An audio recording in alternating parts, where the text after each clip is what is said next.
and I am the content director of How in Print magazines. And if we're all seated and ready to go, it is my pleasure to introduce you to Jason Fox. Jason is a professor of graphic design at the Savannah College of Art and Design, where he has chaired the department for the past 5 years. During his time as chair, the program has transitioned from one of simply making artifacts to a user-centered focus where context, content, and media are paramount to today's visual narratives. Evidence of this shift can be found in the school's new graphic design and visual experience graduate programs. Here, the increasingly complex roles designers are taking in creating today's experience economy are valued through a curriculum that formally introduces contextual research and a heavy dose of data visualization. Jason also co-developed SCAD's BFA in User Experience Design program in partnership with Google, which was recently featured in Fast Company magazine. Everyone, please join me in welcoming one of the kindest, wisest, and most charming design educators, Jason Fox.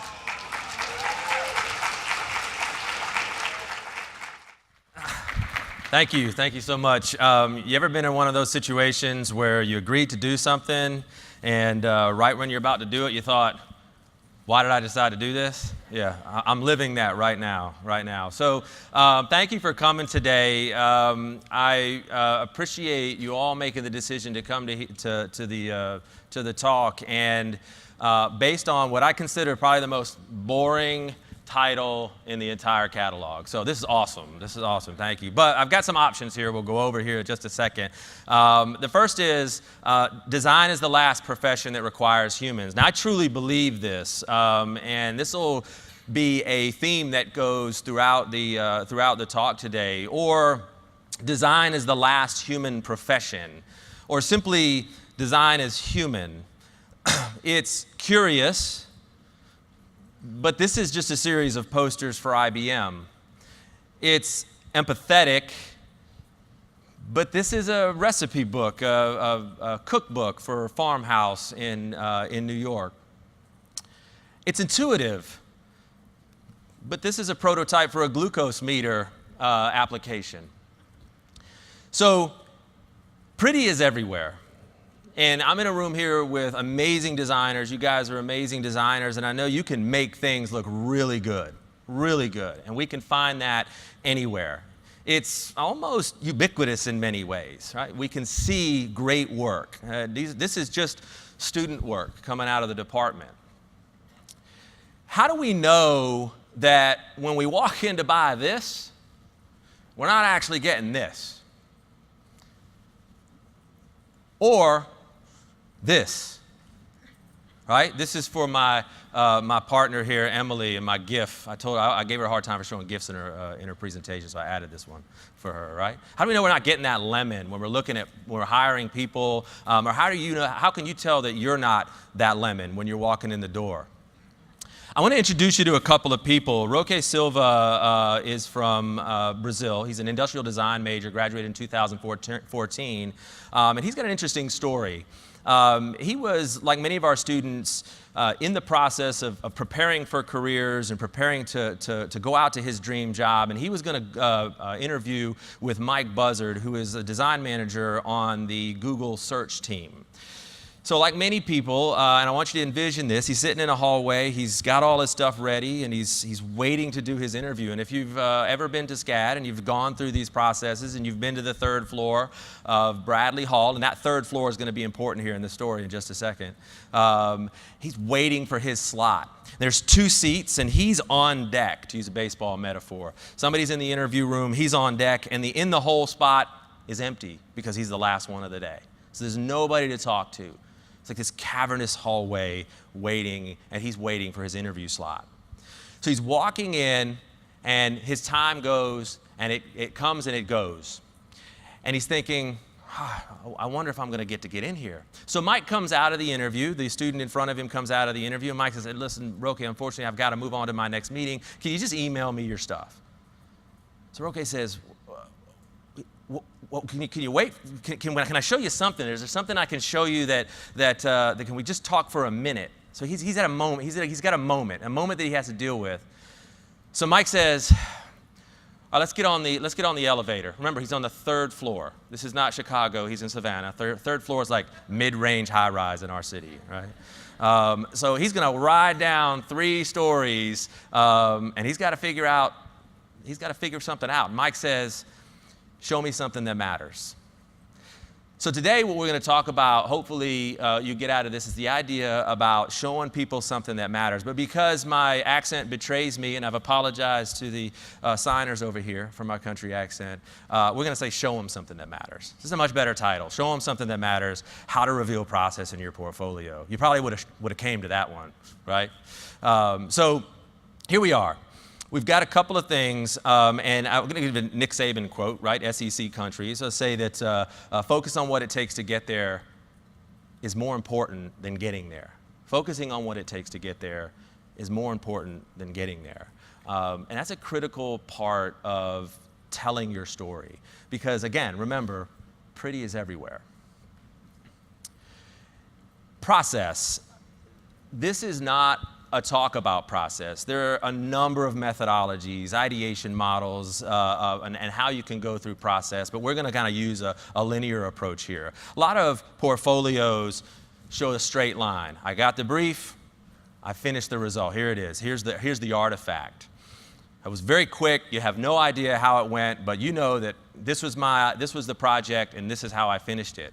Some of us might see process as a little bit more of a meandering, but still organized method of kind of running through from start to finish.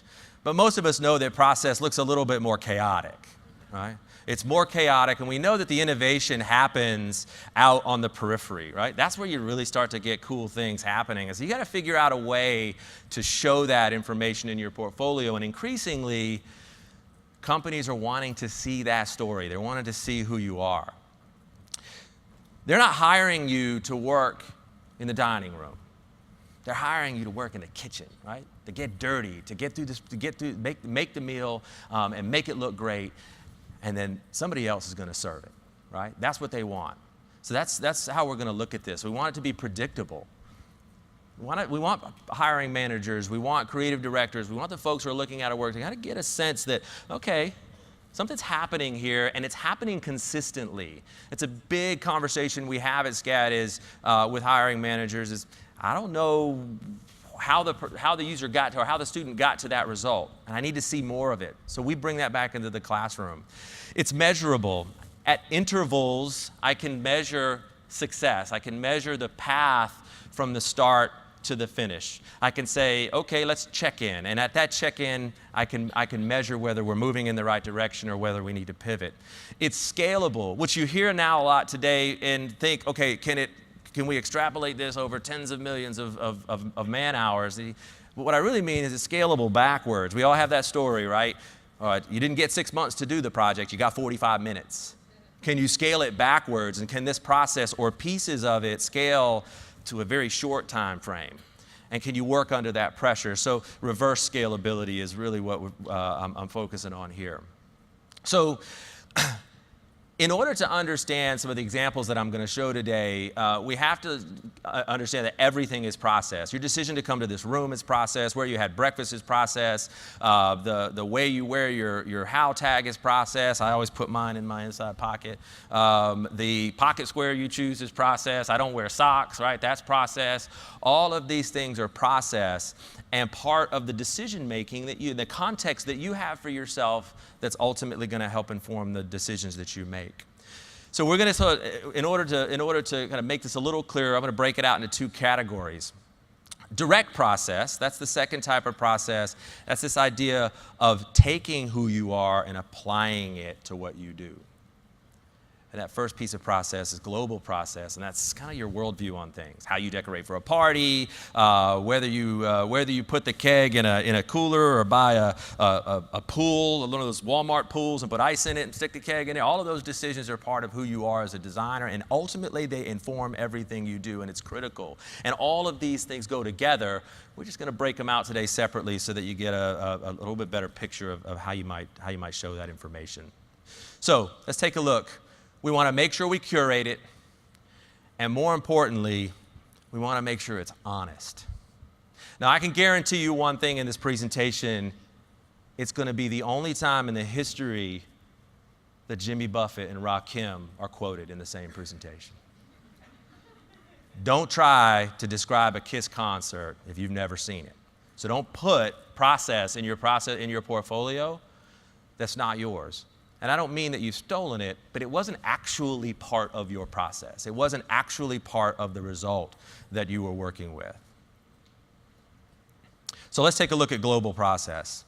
A couple of examples here. First things first, Emily, you like this? SCAD, the Instagram for SCAD's advertising department. Emily's team does an amazing job at curating and telling their story, and the kids can be a part of that. They can be a part of that either through Senior of the Week or posting or tagging or whatever it might be. So your social strategy individually is a big part of kind of telling the world who you are. Now, do you want to include your parties and all of those kind of things? Probably not. Probably not. So curated is a big part of this story. And if you can get involved in your groups, in your clubs, and your different professional organizations, and really begin to curate that message and be part of it, this is going to come up again in this story. So that's important. Meat and Potatoes, this is how they tell their story. Meat and Potatoes is an agency in Burbank, California, run by Todd Galapo, who's a SCAD alum from 1991. And this is kind of how he tells his story. So tagging them, getting a sense of who we are and what you like and where you want to work and where you want to be. Beginning to create that narrative. This is a little bit more specific. So this is Nick Sedlizak. Nick Sedlizak graduated in 2014. He went on to intern at Apple and now is at Frog. And this is how he kind of gives a sense of, with the experience and travel button, gives a sense of, hey, this is kind of where I go. This is what I do. This is the lens through which I see the world. And I want people to see that. Now, you can see his portfolio pages all the way down the left-hand side, and you can go in and look at the work and see all the pretty stuff. And we'll see some examples of that here in just a second. But more importantly, he's kind of giving you a sense of where he's been, how he sees the world. So again, an important part of just delivering that global message as you get into telling your story. But what you came here to see is the direct process. How do I actually show it in my portfolio? How do I actually deliver that message? We're going to isolate direct because it's a bigger category into a few different categories. And the first one's called glimpse. We're going to give them a glimpse of the authenticity that comes into your work, the effort that you put into it, but just in a small snapshot. Let's take a look at Kylie Barnard. Kylie actually did the IBM posters I showed you earlier. She's at IBM now and doing a great job. And this is a little logo mark that she did. And when we take a look at just a moment within that portfolio, and notice it's at the top of the scroll, she's just given us a sense of kind of how she began to visualize the decision. It's not this long extrapolated thing about process, but it's just a moment in there that kind of gives a sense of how she got to the result in a very succinct way. Additionally, take a look at a typeface she worked on. We look at this typeface, again, we focus on the authenticity and the commitment to the craft, as you see some of the sketches or those kind of things inside of her work. Just a glimpse. Again, we're not given hundreds of pages of process yet. Alex Wagner. Alex is at Pearl Fisher over in New York, and this is an example of one of his projects. And what I like about the way he shows this work is he is taking a look, giving you a sense of the sort of Vogue mugshots and taking a look at some of the handwriting and notes that went in those mugshots. He's kind of pulling that out in his process, pulling that out in his portfolio. There's a narrative there that you could read if you chose to, but really he's looking at those marks that are on the actual photographs themselves. He's pulling them out, and then it makes it very easy to sort of see how that begins to reveal itself in the brand. Now, this is not the website. There's the actual website, parallaxes and everything else, and you can see all kinds of fun stuff in it. But you can see very clearly where the handwritten typeface decision came from when you go back to those Vogue mugshots and the information in that early process. So again, a glimpse into the work and into the strategy behind or the decisions behind the end result. Clark Davis is our AIGA student president this year. She graduates in a month, and she's also our work study. She's really exciting young lady to work with, and this is a student project she worked on where she's also given us a glimpse, a little bit more information. She's given us some sensibilities and some personality traits that she wants the brand to be. So she's revealing some of those keywords that she's trying to focus on. Then she's given us a sense of that authenticity, right? We're all designers. There's nothing worse than using a handwritten typeface and then seeing the repeating letter forms and then betraying the whole idea of authentic handwriting to begin with, right? So she's given you a sense of, hey, the mark making that went into this, and you can get a sense, again, of the authenticity of the process that she went through. That, of course, reveals itself in some samples and some initial ideas, goes into the final design, and of course then works over into a little bit more detail on how that extends itself, and then some samples of the final versions and work that it went into.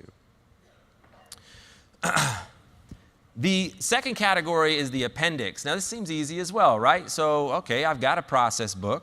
It's a giant process book, and it, some of us might have done binders when we were in school with all of this, these pages inside of it. Now we see PDFs, and you can take pictures with your phone and just make this giant document. But remember, there's a key word earlier. We said curated. We said curated, and so we want to make sure that they see enough dirty to be interested, but not so dirty that it doesn't make sense.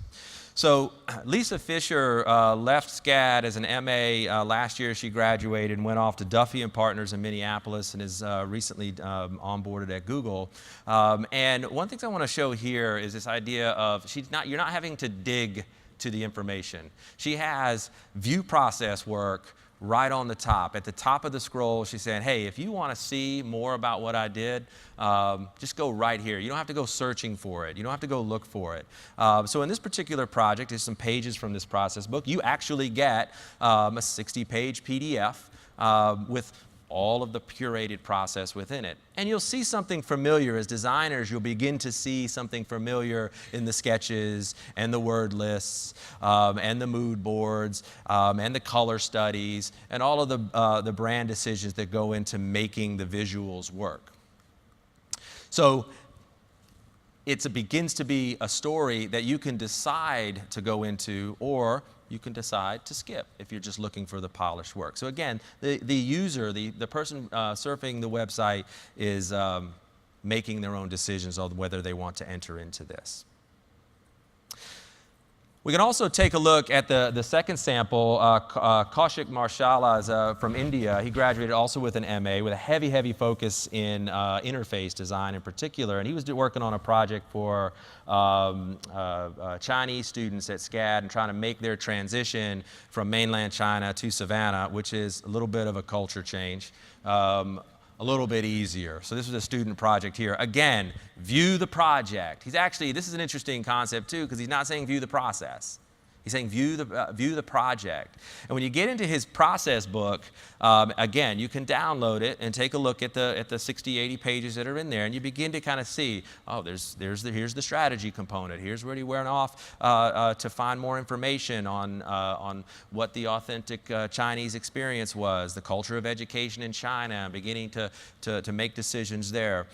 Starts to get a sense of field research. If I'm in a UX firm or if I'm a hiring manager in a space where we're dealing collaborative environments, you're beginning to sense an element of trust there that, okay, there's some thought behind this. Starting to show a little bit of the problems. Again, I'm consolidating an 80-page book into about 8 slides. What the vision is, you can see some numbers in there, so you're getting a sense that he's dealing with real people, real facts. Now you start to get to the messy stuff, the user flows, the charts, the drawings, and so on. You start to see some of that effort in there. And I got to tell you, this stuff, people, when folks look at it, they immediately see the work you're putting into it without having to even know what it's about. They get a sense that, when you use your hands, when you're standing up and looking over tables and all of those things, you start to reveal the effort, reveal the work, even though subconsciously we know it's there. The wireframes and, of course, the visual identity, and then obviously samples of the final result, and there are pages and pages and pages of this.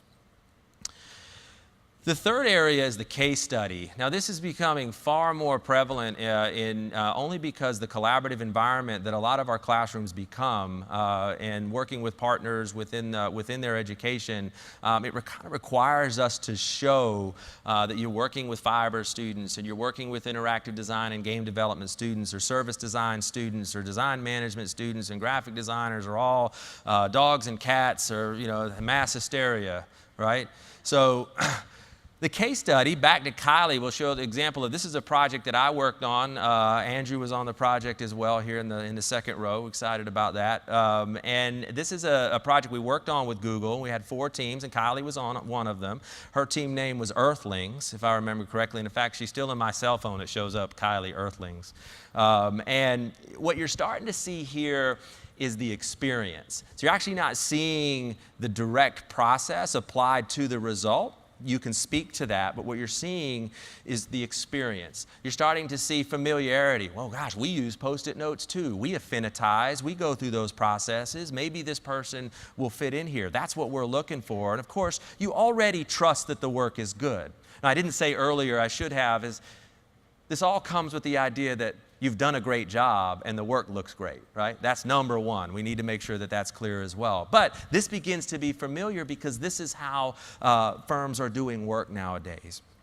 So you see the glass walls, she's got the Post-it notes, she's involved, she's working with other folks, she's, like I said, affinitizing, she's working with other people, she's given a little bit of sense of humor. I'm not just a serious person here designing all the time. There are other pictures of her eating pizza. I think cheese pizza is her thing, so she's got cheese pizza that she's eating and so on. But you start to get a sense of the personality. You start to get the sense of, could this person work within our organization?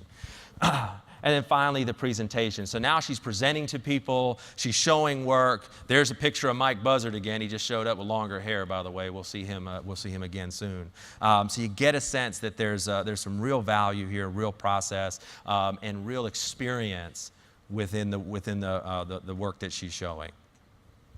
Finally, we're going to jump back to on the case study side. We're going to jump back to Nick. And Nick worked on a piece of a year-long project where HP came to us and we were tasked with making all of the print material in Savannah live, augmenting all of the print material in Savannah. And this was an incredibly daunting task, and Nick worked on a small portion of it in the fall of 2013 at the time. And now we're drilling. So we went to his exploration and travel earlier in the presentation, and now we're into one of his projects. And you can see immediately that he's dealing in jQuery Mobile down on the bottom left. He's working on code. In a second, you'll see how he's talking about how he was the person responsible for dealing with the Google Maps, the APIs involved in that, so that users could scan a piece of material, know exactly where they were, and then find their way to the experiences throughout the city. That was his responsibility. And what's important about that is how hard is it when you hire a student that's been working on groups to find out kind of what was your role in that project. It looks great, but were you running coffee and pizza? Or did you actually use this and make this stuff, right? So telling that story in there and giving a sense through that case study of your role inside of the project. Of course, then there's personas. You start to look at, and all of these are custom shots through the project in there. Mariette and Dave there from HP. I think that's the back of my head. And then the student work. Ultimately, the Explore tabs, kind of a story about what the experience was, which was scan a plaque at a building, see the work, figure out where you are, what you can see around you, explore the city of the Savannah, find places you can eat, see history, and so on and so on. So, but as we get down into the deeper part of the case study, this is where it gets important. Now I'm starting to look at numbers. Now I can see, wow, they work with 75 businesses, 22 in the shopping, 34 in the restaurant business, 23 in the specialty business. And we know that those were sectors specifically targeted by HP, and we were telling that story to them. Then they started to look at what was the device info that they were dealing with.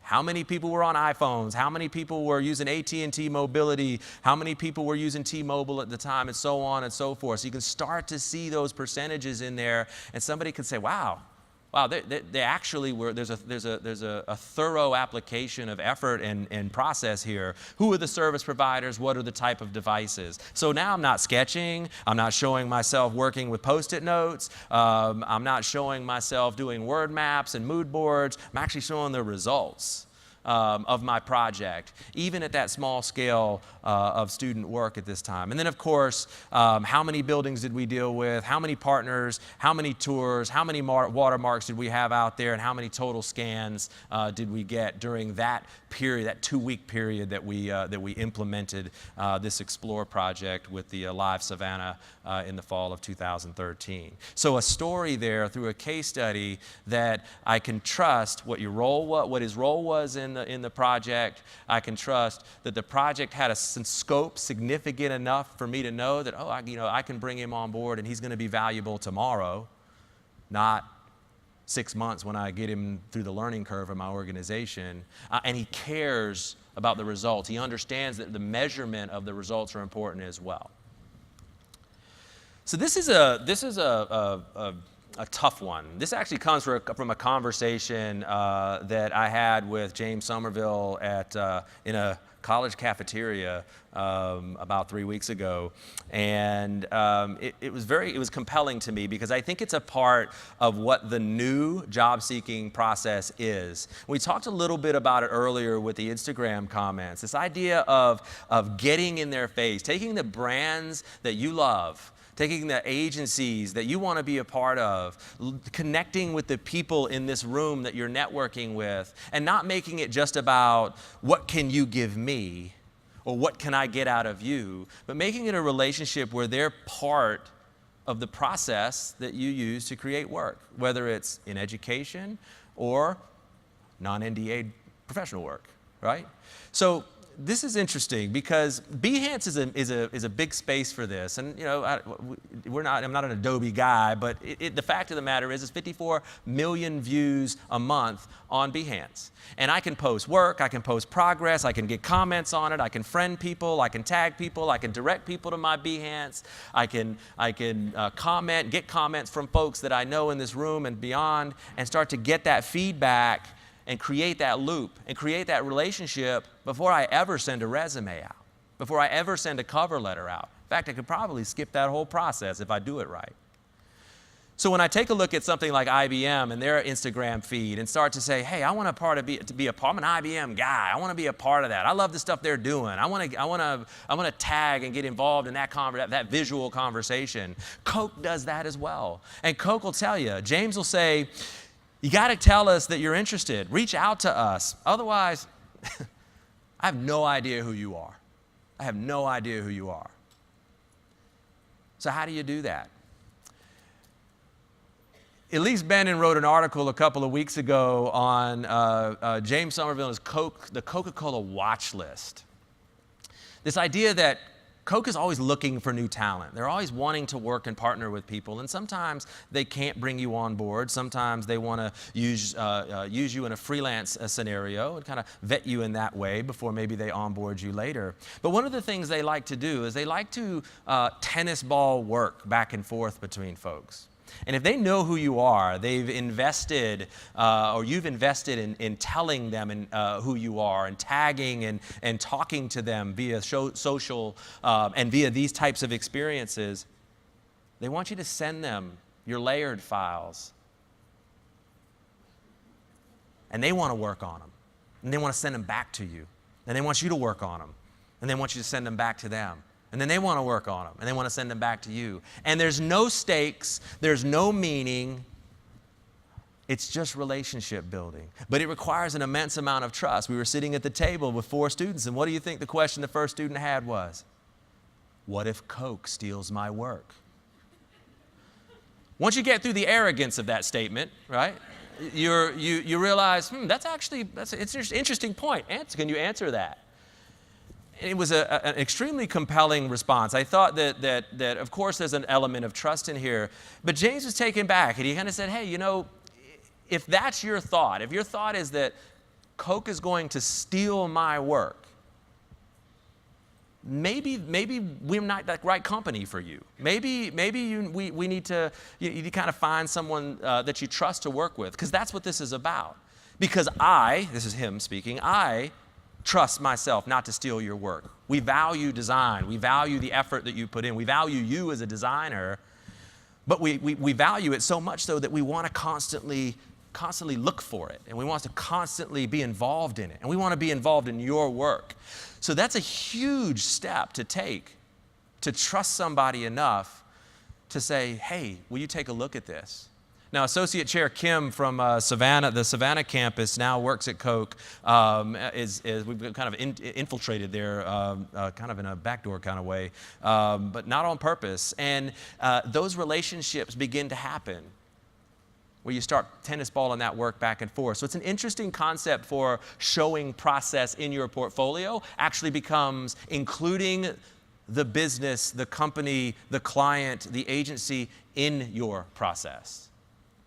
And now the relationship is built, and now I don't even need a resume or a cover letter, because I've just connected with them, and I've connected with them over time. So let's go back to Roque. Last we left him, he was getting on the elevator for a 3-floor ride down to the bottom of Bradley Hall with Mike, this intimidating guy, with a decision. Show me something that matters. Roque had his iPad. He was ready. He was going to show some polish. He was going to show some glucose meters. He was going to show some watches. He was going to show some stands for iPhones, some transportation models he had. But what he decided to do is he decided to show his sketchbook. He gave Mike his sketchbook. He said, I've only got a few minutes here in his head. Here's my sketchbook. And so the conversation became about ideas and not about craft and not about polish. It became about the ideas. So they started to thumb through, and one of Roque's ideas was a new version, an enhanced version, an improved version of Translate, right? Translation software. And Mike and Roque spent a year talking back and forth, inviting each other into their conversations, Skyping, talking about ideas, talking about UX models and so on. Roque even went off and worked in Dallas. And today, Roque works on Google's Translate team. So it took a year, but it started with a sketchbook. It started with a sketchbook and ideas that led to conversations, that led to all of the social interactions that come with that nowadays, right? Skype and the whole 9 yards, that ultimately led him to being a designer on the Translate team at Google. That's how connections are made, and that's how process ultimately creates value in the work that you do, not in just the finish. So if you've listened to this and you came up with, this is great, I sat in this room and Jason told me to put sketches in my portfolio, show him a PDF, and show him some pictures of sticky notes. And this will be great. You probably didn't hear what I was saying. What I asked you to do is be authentic. I asked you to invite him into your world. I asked you to show him who you are. I asked you to give him a glimpse of your work. I asked you to peep the technique. Rakim, by the way. Ultimately, what I asked you to do today is show him something that matters. Thank you.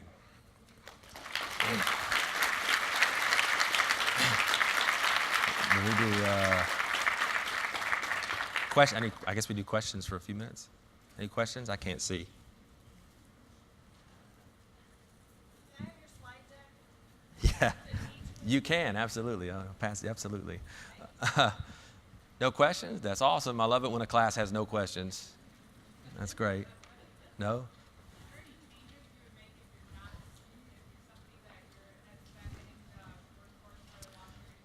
Well, I was going to say, I was going to start this by saying, I wasn't going to make any, hey, raise your hand if you're looking for a job, because you're probably sitting next to your bosses or coworkers and everything else. But I got to be honest that it becomes prohibitive because of some of the secrecy that probably goes on and a lot of the process work that you're working on in an organization. So actually what I would do is lean to the latter, case study and inviting part of the process. You've got an amazing network of people in this room that can become part of that process for you. And that doesn't mean, hey, can you look at this work that we're working on, that's part of my other company, but it's kind of opening the conversation and the dialogue about the discipline and about what your goals are and what they're working on and what you're working on. That probably has more value for someone like yourself.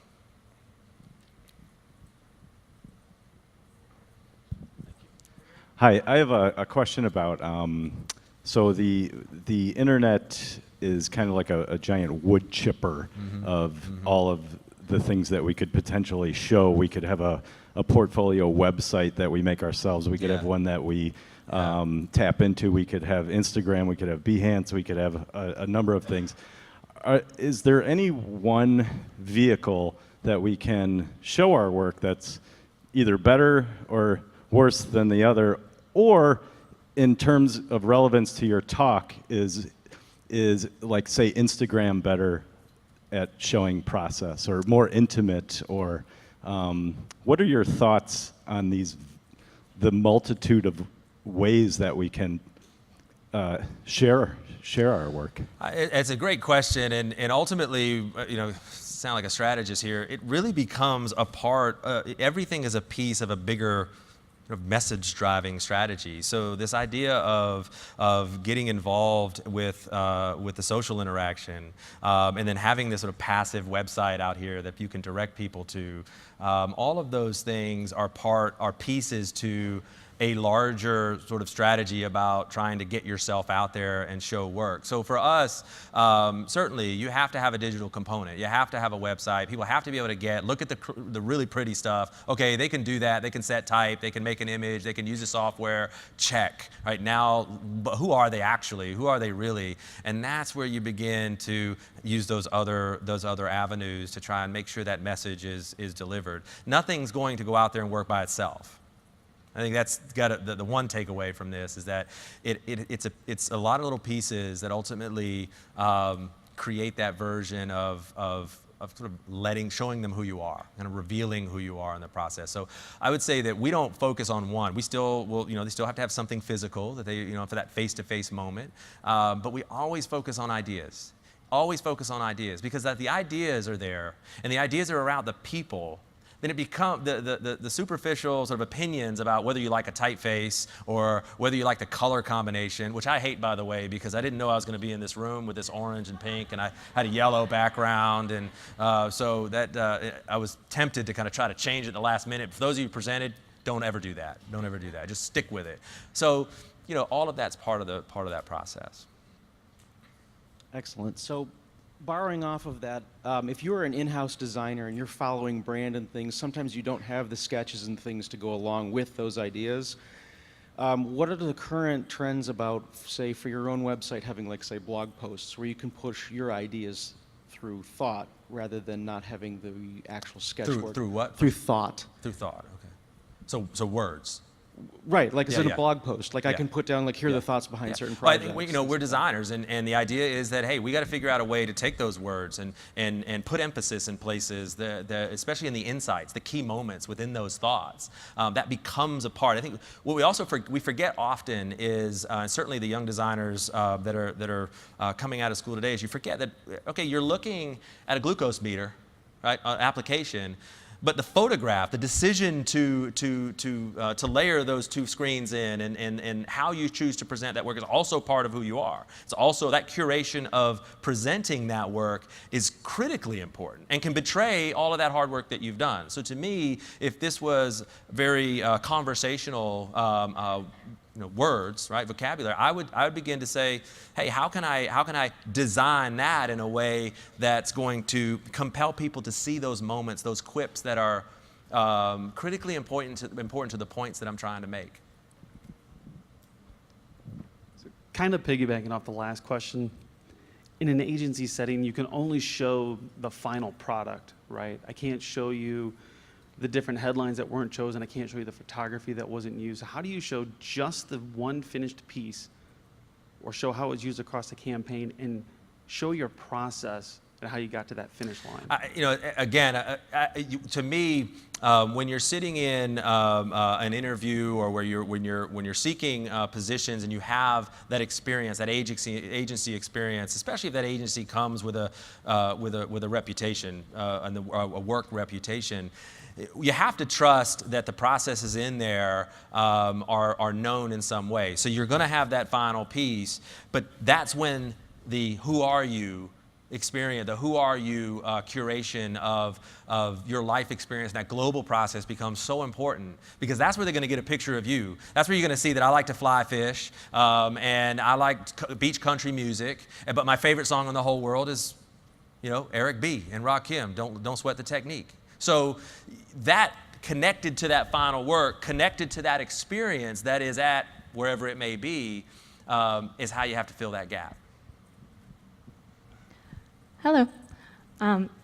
Just to kind of go along with what he just said, I have a lot of work that I've done in the past that wasn't necessarily documented with the process. How would you recommend showcasing that in something that doesn't have the process already laid out for you? I see the trend of questions coming in. So I wonder if do you have any passion projects that you work on, anything on the side that you're interested in, anything that, because process can be process even if it's not directly associated to the final result, right? Again, I've got the experience, I'm at a great agency, I'm at a great firm, I'm at a great client-side company. I know that there's value in that name that comes along with me, so they know my work ethic, they know that there's something tangible there as far as the cadence of work that I'm producing. They know there's great result at the end of it, but can I show process in some other things, of other pieces of my life that I work on? Because you're right, and there's a lot of private stuff out there. I was just in an agency today that Band-Aids all over all of the stuff I wasn't supposed to be able to see, like literal Band-Aids. It was strange, and okay, that's great, but it begins to be a piece. I would sit down and we would figure out, okay, what are you doing on the side that can give a sense of who you are within the process of the work that you do at that agency, and that's how we would need to figure that out.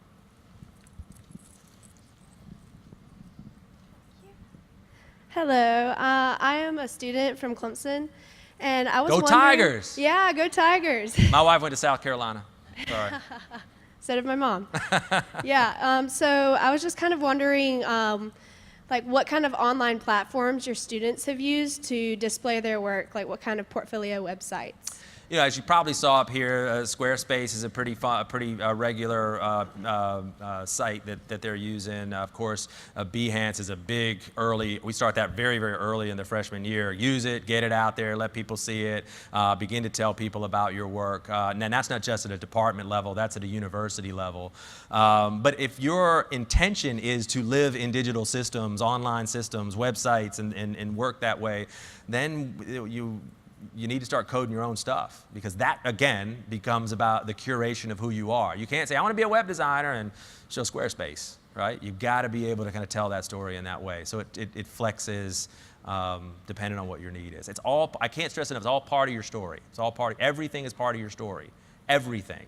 And the second you let your guard down thinking, oh, they're just looking at my work, they're just looking at my portfolio, that's when you lose. That it? Awesome. Thanks, guys.